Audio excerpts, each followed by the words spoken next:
So do you think you'd be the first to go in a horror movie then?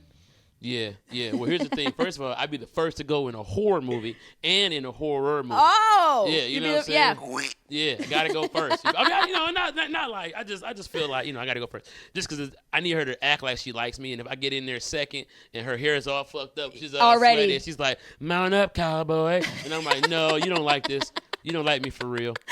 So I need to go first so I can have a little conversation with her. Everybody like, what is he in there doing? And we're in there like playing Uno and shit, like trying to have a whole relationship in 20 minutes. Do you watch horror movies? Yes. Are you a fan of them? Hell no. No? Man, look. You get scared. But it's like, put it like this. I look at horror movies like I look at hot Cheetos. It's like I love them, but I hate them. You know they're going to hurt your asshole. Stop. You know what I'm saying? I can't stop. It's like, okay, a couple horror movies. Caroline. Caroline. Remember? Tim Burton? No. You talking about Carrie? No, I'm talking about Poltergeist.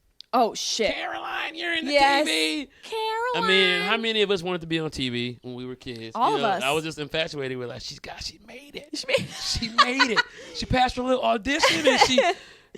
She's dead. She's dead, but she made it though. She's definitely dead, but What do you want to be dead and make it than nothing? Yeah, second fiddle was being one of the Michael Jackson kids. You know what I'm saying? Like, you feel me? It's like, so, but no. Where are you from? I'm from Detroit.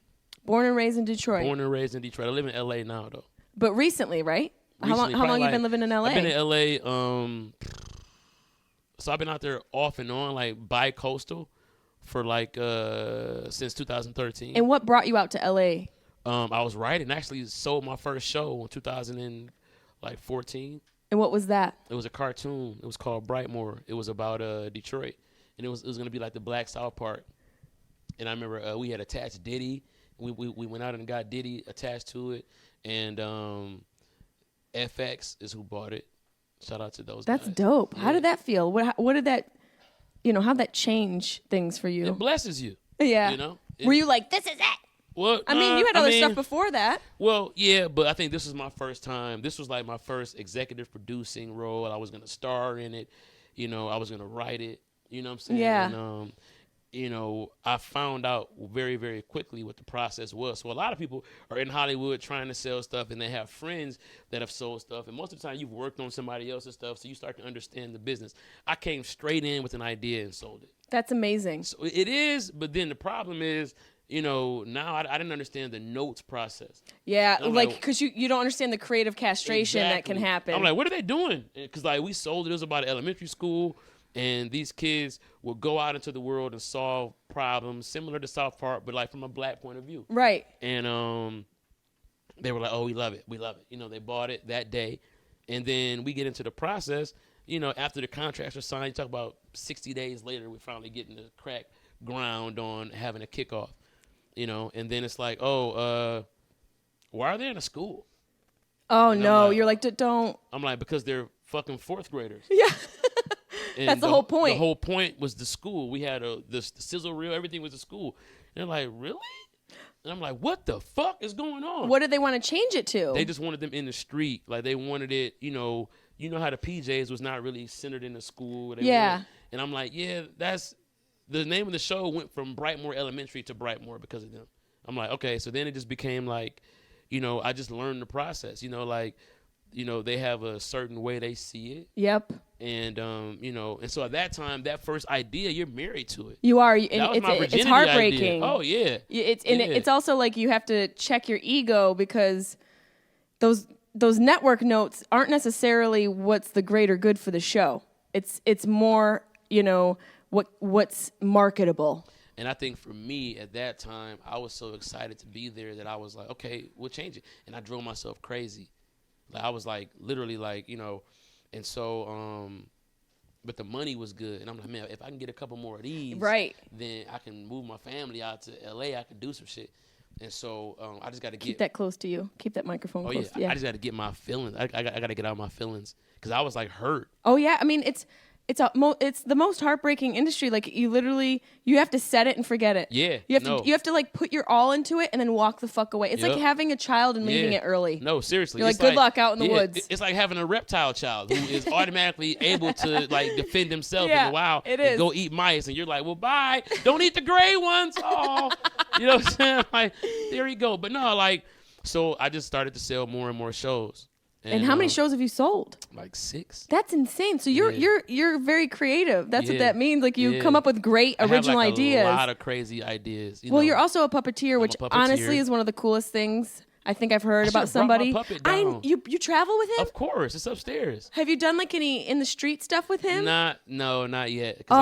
These French people are mean when they don't get it. You know what I'm saying? They're like, Pepe Le Pew. Yeah, it's like, oh, you know what I'm saying? You know, like I saw this chick outside doing a mean castaway, and you know what I'm saying? And I mean, like people were just blowing by it, and I was like, never would be me. Never would be me. I ain't trying for shit. You know what I'm saying? So, yeah. So, how are you liking out here? Have you been to Montreal before? I've been to Montreal one time, and I was out here. It was one of those deals where I came during party week.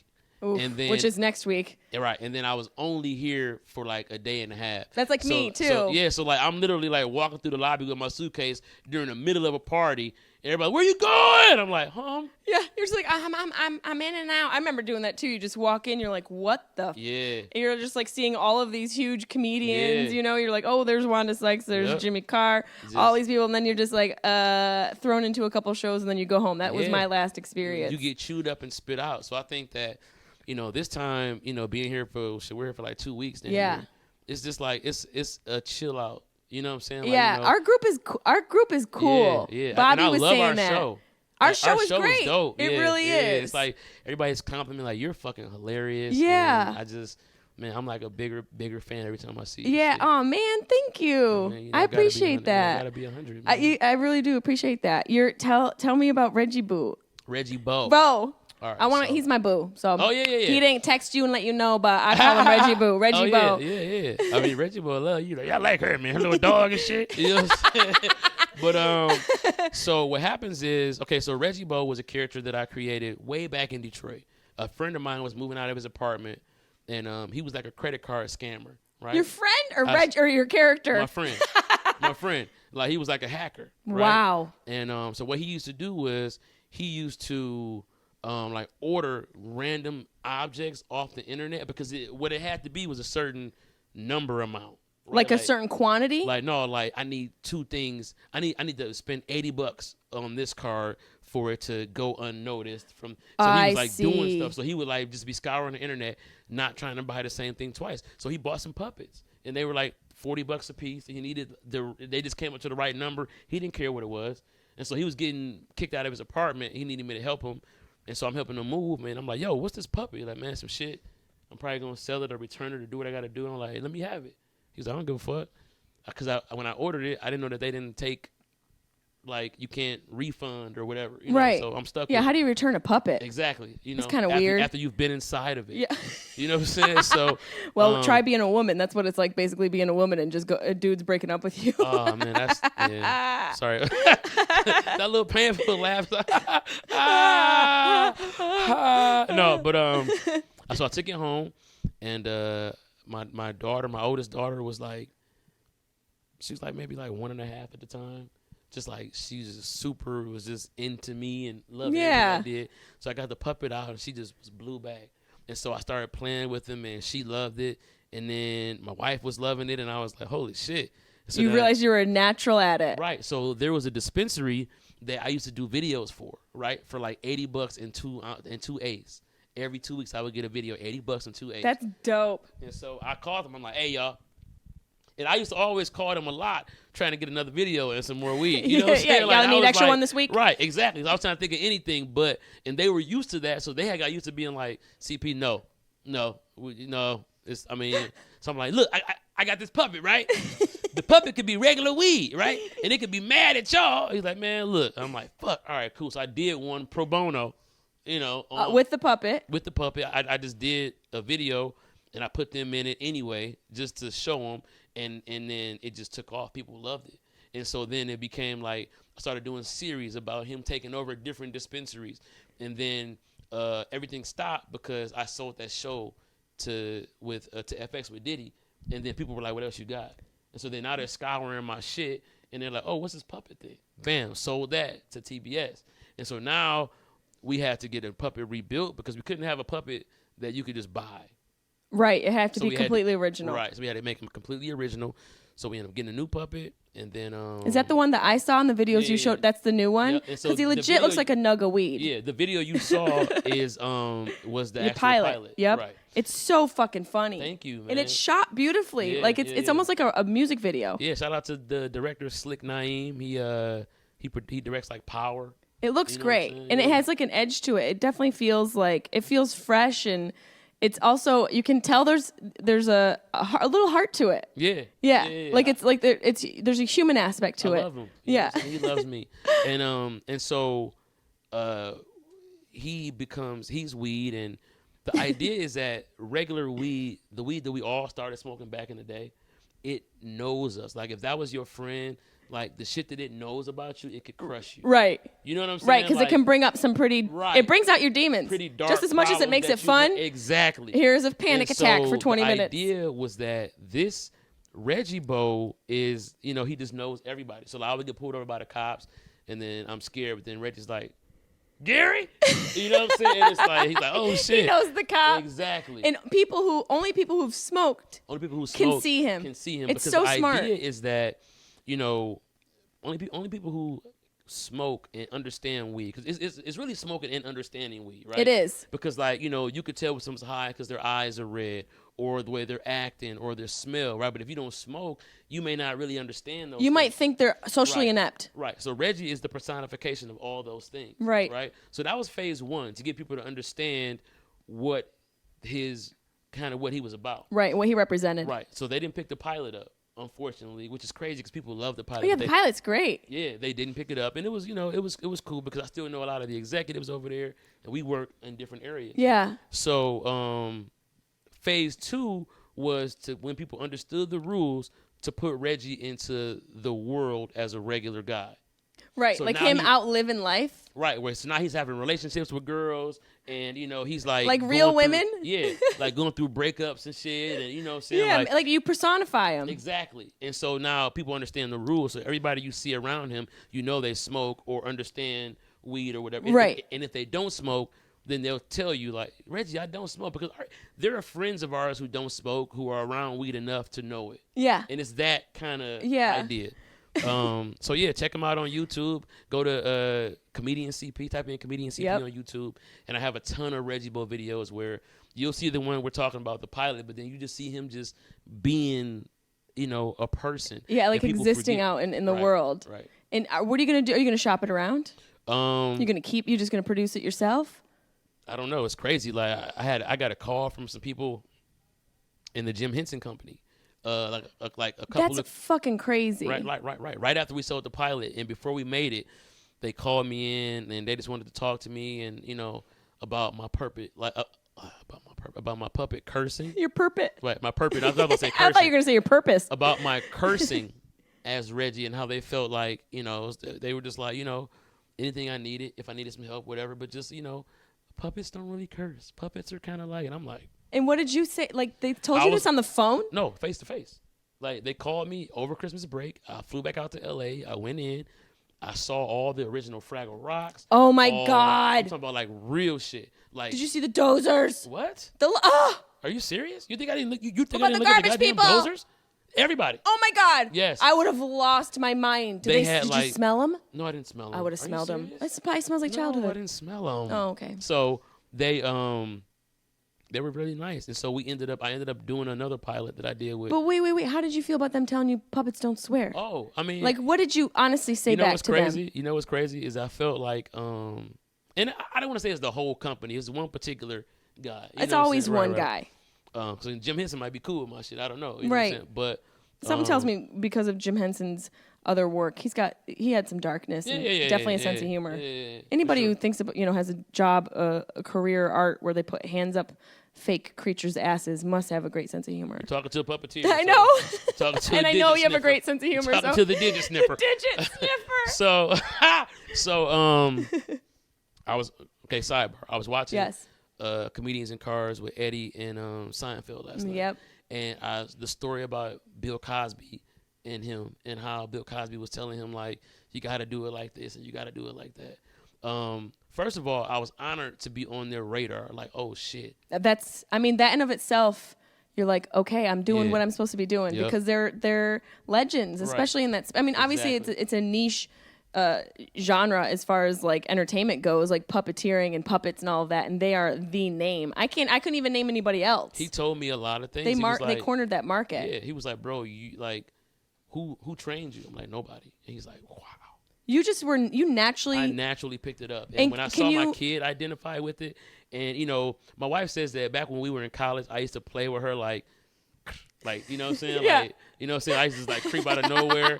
You were already animated. Jurassic Park is my... She's like, stop. I'm like, are you watching a movie? Like, ah! You know what I'm saying? You know? So I've always been like very hand expressive. Like, I always do the alligator in the lake dap. That's like my signature dap. I call it the alligator in the lake. Yeah. Like, watch this. You know what I'm saying? Like, you feel me? Like, it just looked like a peaceful place. I was scared to go at it. A peaceful place to dap. You know what I'm saying? But, you know, I was lurking in there. But anyway, so I just felt like, man, you know, y'all don't know what my plan is. And they don't see your vision. Right. And I respect you guys. And I didn't even verbalize this. I was just like, you know, I'm going to do it my way. Yeah, because their puppets don't swear. Right. Yours do. Right. That's the difference. Right. But I mean, but you also have to respect the fact that their puppets paved the way for what we know and what we associate. Like, I know puppets because I grew up with puppets. Right. Because I grew up with their shit. I mean, that was so magical. But imagine, you know what I want? I want Sesame Street, but they're all grown up. Oh, yes. Like Miss Piggy's on her third kid. Yeah. From everybody around the block. Yeah. You see Kermit's a heroin addict. Bert and Ernie at Pride Week having an argument. You know what I'm saying? You feel me? Like, Snuffleupagus is skinny. Yeah. He's like on a vegan diet. Well, Snuffleupagus has been snuffing the uppercut. Yes, you know yeah. He's in rehab. I'm not on that shit, Bird.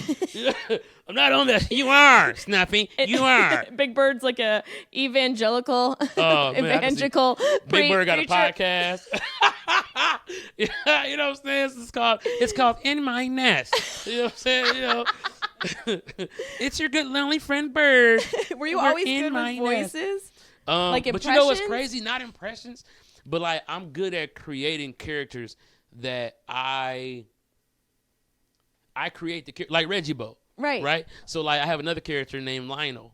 Right. Yeah. What's he? Now Lionel he's like from like the tri-state New York style area. So my people. Yeah, and he's just like one of those. He's like, you know, he's just so Lionel's like super ugly, but he doesn't acknowledge that. He just thinks that, you know, girls out here is just on some bullshit. They're stuck up. You know what I'm saying? So he's like stuck up. So he's always like explaining a story where he ended up looking bad. And he doesn't see it like that. So he's like, so baby girl, was like, oh, come to her house or whatever. So I get to her little house or whatnot. Little brownstone, very cute, you know, whatnot. So, you know, I walk in or whatever. Baby girl's like, oh, you know, Lionel, something happened with my lights or whatever. I'm like, what's up or whatever? She's like, I think it might be a blackout. I look out in the hallway. I'm like, no, because the lights are pretty much on or whatever. Like, everybody, you know, I kind of found your address pretty easy and whatnot. She's like, oh, well, maybe I didn't pay the bill or whatever. I'm like, well, bitch, you know if you didn't pay the bill, like, if you paid the bill or not or whatever. And she's like, well, I want to go on a date or whatnot or whatever, and I'm really thinking about, you know, possibly, like, putting out and whatnot. But, you know, like, I can't do anything because the meat in my refrigerator is going to, like, spoil or whatever. And I didn't even look in the fridge. I'm like, well, how are you affording meat? And you can't even pay your bills or whatever. Like, are you affording meat? So, but she's like, well, I'm like, well, how much is it or whatever? She's like, oh, I don't even want to embarrass you and whatnot and tell you how much it is. I'm like, well, you're not embarrassing me, you know, because my lights are kind of on or whatever, right? My lights are And she's like, oh, well, you know, because I didn't even plan on wearing any underwear or whatever. I really just was planning on really having like a lot of sex with you or whatever, like very, very, like very, very good sex or whatever. So I'm like, oh, shit. Very, very good sex. I'm like, oh, baby girl. I'm like, so how much is the bill or whatever? Like, tell me, I know now, right? She's like, oh, it's $730. What now? I'm like, what is that? Like your credit score? Like, what do you mean $730? Like $730 or whatever. I'm like, in the Bronx, baby girl? For the light bill? Like, how long has it been off or whatnot? She's like, I don't, maybe today, maybe a couple of weeks, I don't know. I'm like, baby girl, here, take the $750. Let's pay it right now on my card or whatever. Oh my God.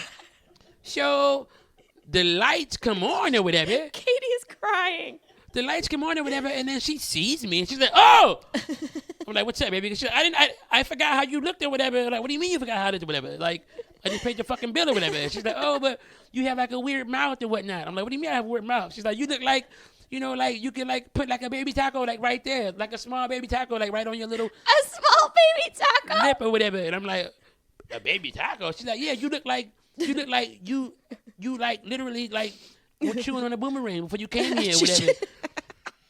And so I'm like, "So are we not doing the sex or whatever?" I don't understand. She's like, "Oh, I mean, if you want to, we can, but I really don't want to." And I'm like, "Whoa, bitch, I'm not gonna rape you, so you can."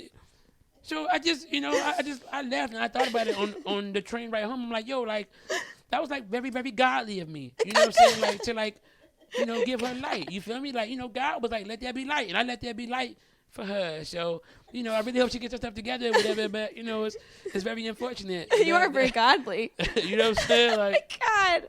And so, did you just make all of that up? All of it. So I do those at least like God once or twice a week to Lionel, and then I put out a little comic strip of it. Yeah. And so they're like 1 minute long, and you know they're like it's like puppet animation, and so you just see Lionel, you see his point of view, and then people, you know, just people like that too. And it's like that South Park thing, even that Simpsons thing, where it's something that's childlike, but with the adult perspective. Exactly. You gotta be careful of your phone because it gives feedback on that box. No. You keep it away from that thing. Okay. Yeah, right. put it like over on that side. Gotcha. Yep. Gotcha. Are you pulling him up? I was gonna show you what the cartoon strip. You put it. Looks like. So do you put it out on YouTube as well? Yeah, it's on YouTube. It's on my Instagram. Because I mean, like I said, like I used to do it with. So this is like the. Oh my God. It's like that Snapchat. Yeah. The one, it looks like a British dude.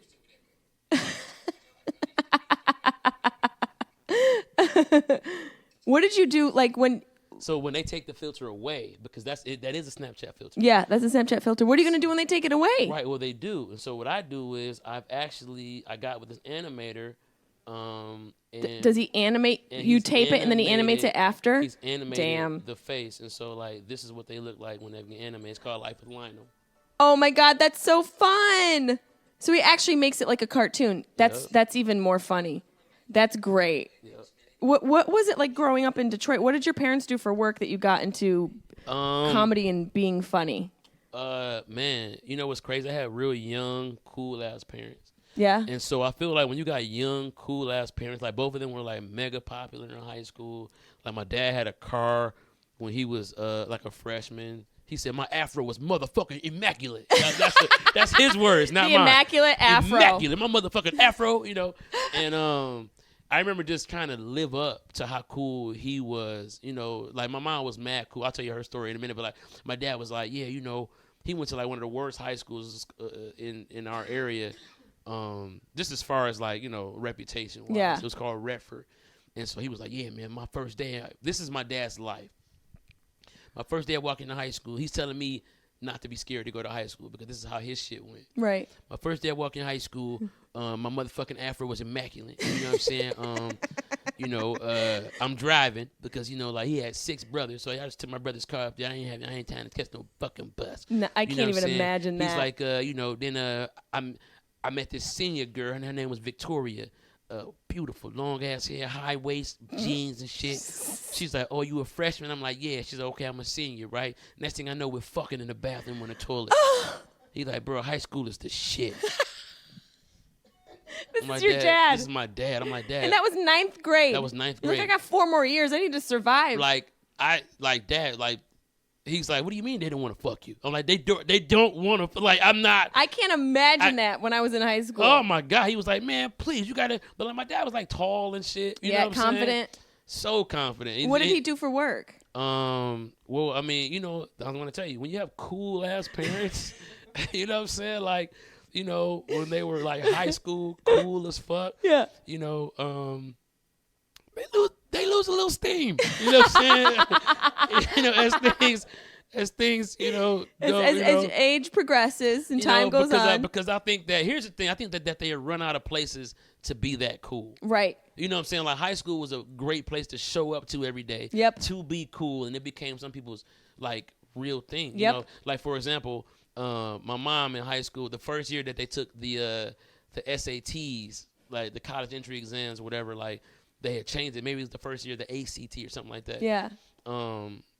They were doing like news coverage at Mumford, which is the school that I went to and that she went to. I went to her same high school, the same high school as Eddie Murphy in Beverly Hills Cop. Mumford wow. Phys Ed. Yep. Yeah.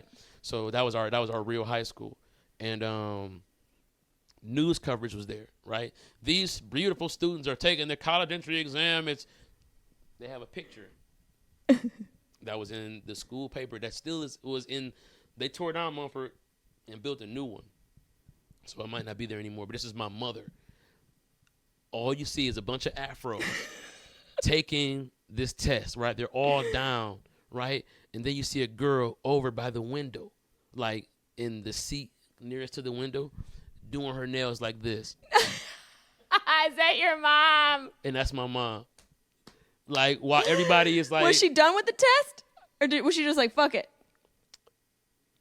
She was like, fuck it. Good for her. You know what I'm Because those saying? standardized tests are the worst. Yeah. You cannot standardize education. That's one of the biggest downfalls of this country, is allowing the government to standardize our education system.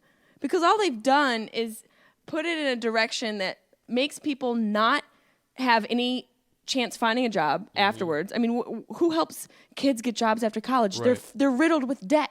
They have to work in these shitty ass jobs. Like, I don't blame your mom for being like, fuck this standardized test. This isn't going to help me. I'm sure at 17 she didn't have that view at all. She just was like, fuck it. But when I said all that to say that when you have cool ass parents, you can't get away with shit because they've done it all. Yeah. You know what I'm saying? So and they know it all. Exactly. So when I learned that at an early age, I just started going like mad straight and narrow. Like I became like the super responsible one, like, top notch grades, and I was into everything academic. I didn't really play sports. I play academic games. I like set records in Michigan for academic games. Like what kind of academic games? Like math meet games. I was terrible at math. I was terrible. It was just, but what's crazy is that being in all those smart classes put me in the room with the kids that had the higher IQs, and making them laugh every day. It gave me no competition because there would never be a class clown in the honors class. Right. Except for if you had class with CP. Right. So now it's like, my jokes even coming out of high school were so smart. You know what I'm saying? Yep. Like they were connecting, and so I just, my parents, one thing they always said, both of them had to sneak and listen to old Pryor albums. Right, like sneak in the basement. So they really they protected you from a lot. Well, yeah. So if they're protecting you from Pryor, they're protecting you. No. They had to sneak, but they said that they wanted to just let me. So like I was able to listen to Pryor. Like I used to get Pryor albums for Christmas. Yeah, like, I listened to him as a kid too. Yeah, I listened to a lot of Eddie, Eddie Murphy Raw. Like more so Raw than Delirious is because when Delirious came out, they were on Delirious, but I was young. When Raw came out, I was a little older. And you could sort of relate to it a little bit more. Yeah. And I remember seeing like Ashley Banks in the little opening thing, and Bug, I was like, from Cosby Show. And I just, I just really liked making people laugh early on, and my mom encouraged. Like my mom is like the bully, like the alpha girl. Right. She likes to talk a little shit. Like all her friends and shit. Like she like fights and shit. Like, you know what I'm saying? But like so I remember one time like my aunt, she was dating this guy. His name was like Randy or something like that, and I was like 8 years old. He came in he had on this outfit. He had on like some dress pants, some suspenders, like an over pea coat. And one of those big ass Apple hats. Oh shit! Right, and so he walked. Randy coming through. He walked fresh. He walked in, and 8 years old, I was like extra, like he was selling newspapers. Man, you know, they lose they got the reference crazy, and they just got it. They lost their mind. Yeah, my mom was like, ah! And my aunt was like, he needs some respect. My mom was like, shut up, bitch. It's let my fucking, son, let my son be funny. Yeah. When was the first time you stepped on stage and did actual stand-up? 2009, June 30th. You remember? Yeah. Because what happened was, I had Was this in Detroit? Yeah, I was writing commercials. That's right, because you worked at an advertising agency. So I worked in advertising. Yep. And I had just did the Walmart Christmas commercial, right? And it was a big deal. It was a national spot, but it was a lot of competition to get that spot because this is the biggest company in the world, and this is their biggest shopping day. And this is they take Christmas season very seriously. They put a lot of money into that. And so, and I'll show you the commercial, when we get done or whatever. So I did all of this. I wrote a song for it. I did all this stuff. And then, award season comes around, and even if we win, which we didn't win, but the CEO goes up and he accepts the award. So there's an actual award ceremony going on. If you watch Detroiters, shout out to the crew, Jason, Jason and Lauren and Tim and Sam and Joe and Zach.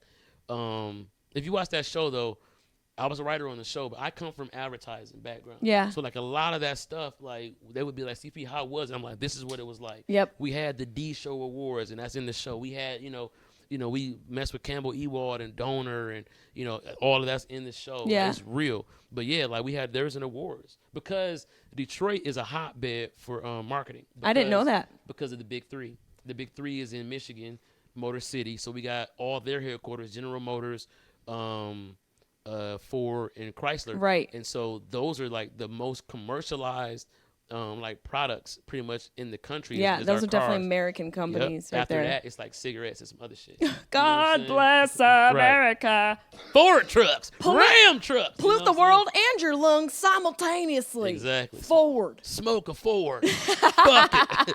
Eliminate the middleman. But so I needed some recognition for myself. Yeah, just like encouragement. Well, no, I needed for people to know what kind of genius that I felt like I was. Right. And I'm like, dude, they don't even know. And I felt having your name, having some credit. Yeah, and I was battling it at work, with a lot of other creatives feeling like I was hot-shotting it. You know what I'm saying? They made you feel like you were hot-shotting it? Yeah, you're always just trying to, just give it up. You're not gonna, you know what I'm saying? It was that kind of deal. And so, is our weed delivery coming? Yeah. Answer it. Answer that weed delivery. That's important. Hello?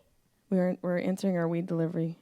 Hello? We just ordered some from the dispensary. This is the delivery? You guys are here? No. I just wanted to confirm the address because I just wanted to confirm. We're at the DoubleTree. Yeah, we're at the DoubleTree by Hilton. It's in Montreal. Okay. And then we need weed. We're in room 1115. 1115. We can say that. Because it's not 1637. That's my room, but I'm down here at a fucking party. Oh, nice. Okay, so the room number is 1115. 1115. Yep.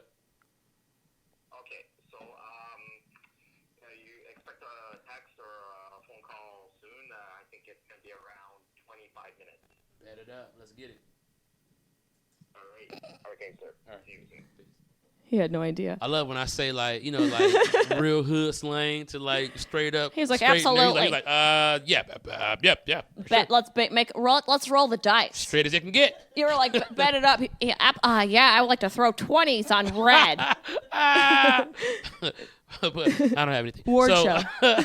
Oh, right. So, I needed that. They were really on my head, But isn't advertising competitive? Isn't that what it's supposed to be like? But here's what it was. It was you think you're so funny. And you're like, yeah, I am. Yeah, but it was people jealous?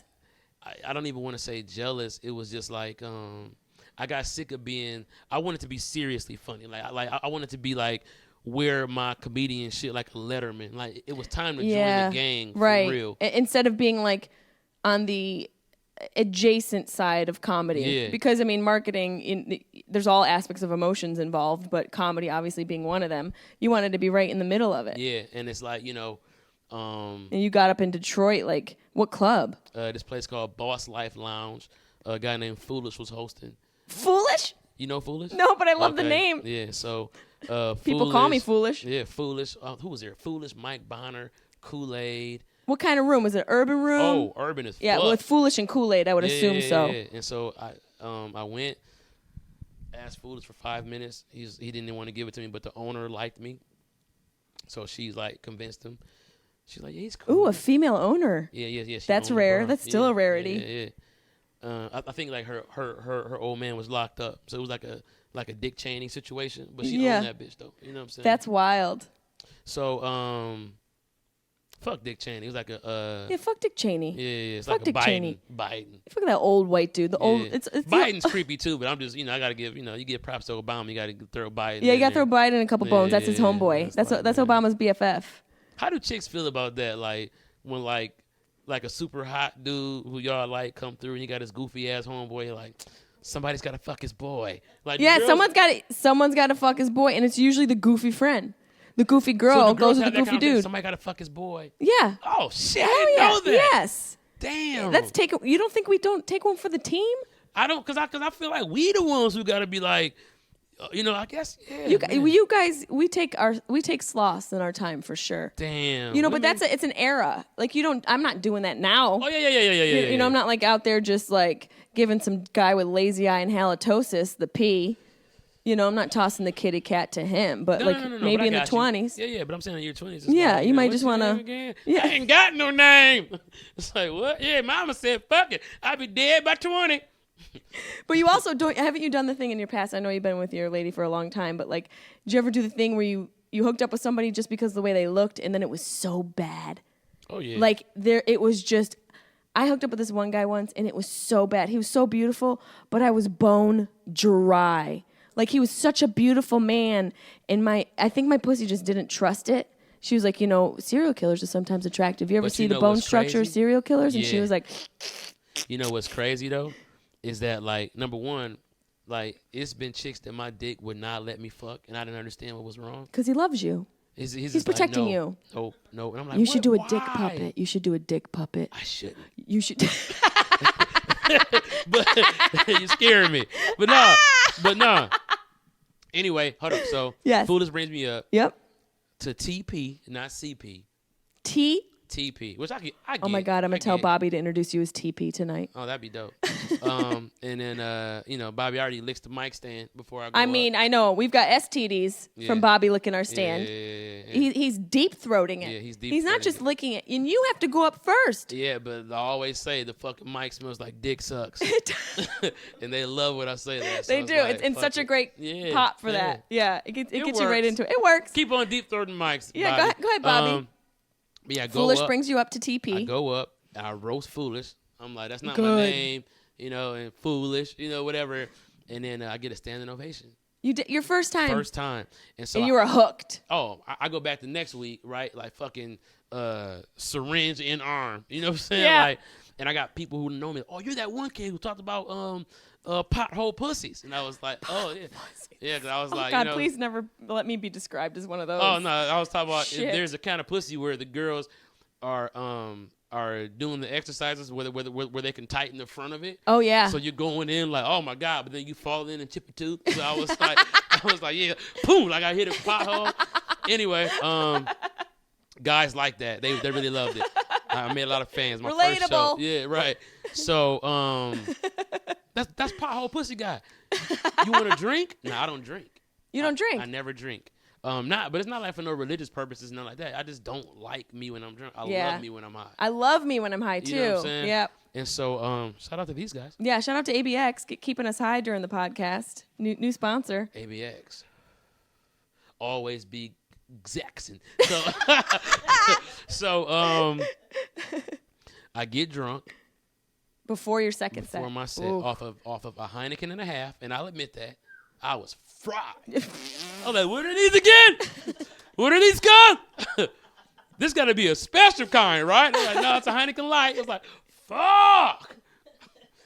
I'm love those twisted beers. to the wind, bitch. So I get up, forget all my jokes, get like roasted by some dude in the audience. Oh, Couldn't catch it. I tried to roast him. I said he was like a big old fat dude. Like, shut up. You like 3 dudes hugging, right? Which only fueled him more, and he was next. He was a comedian. Oh shit! And That's bad on his part. Fucking destroyed me. And I had invited my mom and a couple of my aunts because I just got to stand in at this place. Yep. I'm like, Mom, I'm golden here. Like, come through and witness what it is, you know. And my mom is cool, so she's like, you know. She's like, you know, she's just in there, she's like, you sure you want to do this? Like before or even after? He's like, you little gay bitch. You talk about me. I'm like, I'm not even gay. Like, my mom was like, is he gay? I was like, no, I'm not. I'm like, is he gay? Fuck. Is this how our son is coming out? Oh, my God. This fat guy brought our son out. He drug him out of the closet. How do your parents feel now? They must, I mean, obviously they're proud. Are they still together? Oh, man. No. They're best friends, but they're not together. Oh, that's nice. Yeah. They're like each other's cool equal. You know what I'm saying? You know, but, you know, no, like my mom is just, they're just them. They have a crazy relationship. Like my dad's married, my mom's not. But like my mom just calls my dad at random times of the day, like, what are you doing? Listen, I need you to come over here to help me mow this lawn. And my dad's like, does he? Oh. And I'm like, Dad, why are you doing that? That's so nice, though. He's like, man, you know, it's your mother, man. You know, she get on my goddamn nerves. I'll be like, you know. How does his new wife feel about it? Like, they've been together since I was like 13. So it's over 20-something years. Her and my mom have like fought, then they've got back cool. Yeah. And then she had my little sister, because I've been the only child forever. Then my dad had a There's daughter. that comedian recipe. That's what I was looking for, that little comedy recipe. Dan Soder and I were talking about it. Only child. It's like either dead dads, divorce. My mom moved in the neighbor's dad. It's in that area where the boiling starts for the comedian. You just come out like yep. You're born a demon. Born into this shit. And so you were meant for it. I was. I remember it was a time where her and my mom would fight on site, like on site, like Peter Griffin and that chicken. No. On site. I remember one time, and you know what? It's just like that's why I hate to see girls fight now. Cause I think do you really hate it? Cause it's traumatic. I can't enjoy it like all the other guys. Cause I've seen my own mom's titty get ripped out and be like, you know what I'm saying? Like, you feel me? It's like, did you intervene at all? Hell no! I was in the crowd like, Mom, no, she's cool. I like her. To your dad's new wife? Yeah. Oh my God! And they've made up. Oh yeah, they've made up. That's They're cool. That's powerful. They're cool. That's man. really powerful. They're cool, man. And what was a time in your career where like you felt really proud? I'm sure, you know, obviously with the puppeteering and even just being at the JFL, but was there a moment you remember early on where you were just like, you wanted to bring it to your mom or your dad to be like, look what I did? I remember when I sold that show. The first one. Right. And I think like I had a writing partner at the time, so we had to split the writing fees. I think my fee was like $90,000, right? And so we were at a restaurant, and I was like, hey, everybody, listen up. Who was at the restaurant? Who was with you? Okay, so it was like my mom, my grandfather, my dad might have been there because him and her are not together, but like, you know, It's still family functions, yeah. My aunts, my little cousins, you know. Just, wow, yeah. Right. Listen up, everybody. I know you all have been worried about me because I've been borrowing money from everybody forever. I've been broke as fuck. But just so you guys know, I am officially executive producer. I just sold my first show.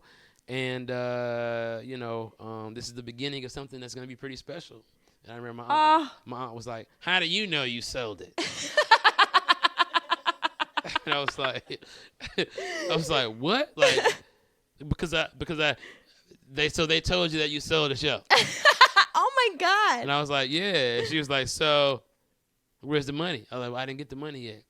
But you signed. Well, no, I didn't sign. There's still. So you didn't sign and you didn't get any money yet. And I was like, well, no, I didn't. You're like, I'm trying to have a moment. She was like, I'm going to tell you something. Don't let these people take advantage of you now. I'm telling you right now. And I'm just like, oh, man, it was so fucked up. I was like, damn, like. There's some truth to what she's saying, but the timing was terrible because you were trying to have like a pinnacle moment with your family because you knew what it was going to be. But I have to tell you, on her point, there's been so many times where I've gone to my mom like, Mom, I'm about to sell this thing. We're going to go to Hawaii. you know, and then they're like, nope. And I'm like, Mom, we're not going to Hawaii. Right. We're going to Ohio. We're going to Iowa. Oh, man. Yeah. And, you know, and I have had heartbreaks like that, and I get it. And I think that what makes us comedians is the fact that, like, I'm talking about, like Whitney and Bobby. Like, we just keep showing back up. Yeah, like, yeah.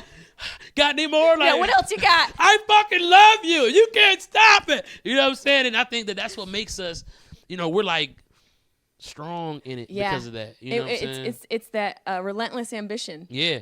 Yeah. It's like, what's next? All right, this isn't going to work. Yep. What else do you got? And it's like, it's so hurtful. Like, you know what I'm saying? Like, you know, like, you ever see those movies where like, oh, you just keep getting hurt? It's like, I don't need more. I need another. Try to sell another. You know what I'm saying? So, but yeah, man. Then but now it's like, man.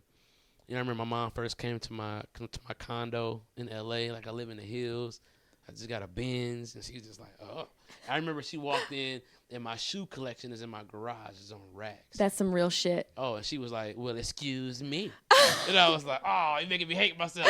You know what I'm saying? Like, she just know how to, you know, they know how to keep me humble, man. Right, you feel me? Oh, she knows now. She really knows.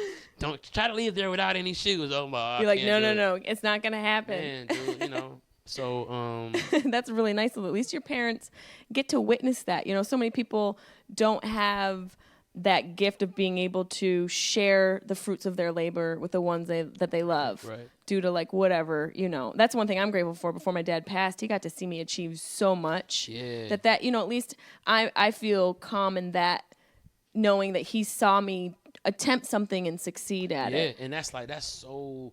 Man, you know, like my grandfather's getting really old, and he's like my last grandparent left. Yeah. And so he's like the one that saw me grow up to be an adult. The rest of them they fell off when I was younger. And it's like, they passed. I ain't gonna say they fell off. Well, I was like, will they fall off the chair? No, Are they okay? just like broke as fuck out here. Like, I done fell off, baby. I ain't what I used to be. She's in the alley smoking. No, they're dead. But like, you know, I guess I wish they were in the alley smoking. Yeah, you know because at least you could go visit. You go visit. You go visit and be like, hey, go visit and go smoke. Grandma. Yeah, you go hang out with them. But you know, yeah, like my mom came to set on Detroiters one time, and something small, but like she fell asleep watching, and she was like, and she went back and told my dad, she was like, it's not what we thought. Really? She was like, they're working him too hard. He did it 40 fucking times, and they're asking him to do it again. And then, you know, and bless his heart, he's coming up with new jokes every time. And they're just like, they want, and I'm like, you people are ridiculous. That was a great take. And I'm just like, Mom. But it's like, you know, so for her to say like, oh, you work so hard. Yeah. That for me was like, oh shit, Mom, I'm calling you back. I gotta go cry in the closet. I gotta go cry in the closet. Because, you know, it was like, man, I just, you know, a huge part of a comedian's life is us being looked at like slackers. Yes, and people just assume that we are because of the way we work. Mm-hmm. They assume that we're slackers, and I don't know if you've come across this, but I remember my agents being like, "You better slow down on the weed." Do you know how much I get done? When I'm high. Yeah. I get more done when I'm high than y'all do on your cocaine lunches. Like, I'm doing good. I'm fine. You know, cut to me like waking up at noon, like I missed an appointment. No, but like I'm just fucking around. I had a meeting today. I asked y'all to send me reminders. I can't do this shit. I've been there, and I be feeling bad. But I'm like, fuck y'all. Y'all know it's your fault. Yeah, I'm a creator. I'm stressed. What do we need to meet for? Everybody needs so many meetings. What would you say to like somebody maybe like a young male or female from Detroit wanting to get into this industry, maybe has like, you know, a creative edge or is a natural performer? What would you say to them? And essentially you'd be saying it to yourself as a child to motivate them, to allow them to know that the dream is possible. I would really truly tell them to stop dreaming and just go get it right now. Like, go do it. Right. Like, the thing that people don't understand is that people are just scared to climb the steps. That's it. Yep. Because you see all your friends, you know, you might have a friend that's on step 7. You might have another friend that's on step 13. You might have another friend that was born on step 15. Right. You know what I'm saying? And so those are the white people. Yeah, you feel me? And so you look at it, you like, fuck, man, I got to climb these stairs. But so a lot of people just stay on the ground floor, right? Yeah. But when you step on step one, there's a reward for that. And people don't understand that. Like, you step on step one and you get something. Yep. You step on step two and then you get something because of where you put yourself, and you being in that position gave you the opportunity to have this, this thing come. So that's an important thing to remember. Yeah, I waited so long to start, and then I started so strong that the only thing that used to wake me up at night is the fact that I knew that I could have did this shit 10 years ago. Yeah. You know what I'm saying? I relate to that. I was this funny back then, and I didn't even try. But you are where you're meant to be at the time you're there. Right. I definitely gained some experiences that, that helped me to be a different type of person. You know what I'm saying? I always say it like this. Life is like a color run. Have you ever heard of the color run, where you put on a white t-shirt, white shorts, and then you run through these obstacles, and every obstacle you get like a new color on you. And have you heard of it? You've done one, yeah. It's dope because at the end of it, the dirtiest people are the ones who had the most fun and who won. Right. And that's life. You know what I'm saying? Yep. It's like, I don't want to make it through and be this clean, pristine. Didn't do that. Yeah. You know what I'm saying? Yeah, that's a great way to put it. You got to have a color run because people, because everybody goes to the bar after the color run, right? Yeah. And so now you're seeing everybody has on the colors.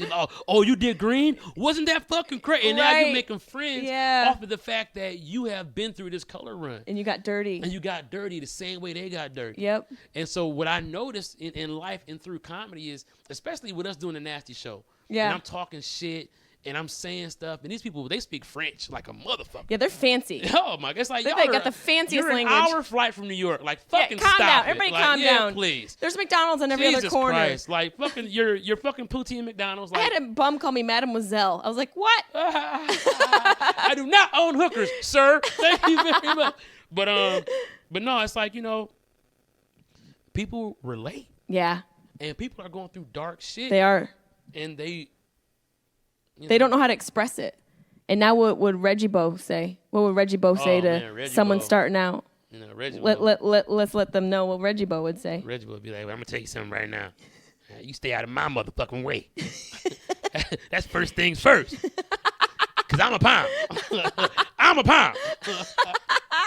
I'm going to send you all his shit. So this is going to make so much more sense. Wait, no, I got it from when I saw it, but I definitely want to see a lot. And where can my people see you? Where can they find you? So everything is Comedian CP. I try to make it simple.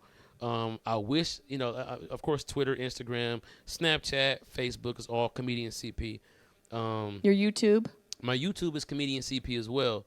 My PlayStation Network is Comedian CP. That becomes a little problematic at times because I don't always win. And then people be like, I fucking hate your shit too. Like, why am I me on here? You know what I'm saying? So you've been a fucking delight, CP. Man, I'm so excited that I met you. I feel like you're gonna be a life tongue friend. Sharp tongue friend. Oh yeah. A lifelong friend, and I look forward to the rest of the week and getting high. Oh yeah, for sure. Shout out to ABX. Shout out to ABX. Yeah, it's Thank upside you. down right now. It is. Yeah, so am I. Mm-hmm. Love you, CP. Love you too. Sharp Tongue Podcast. Beep beep beep.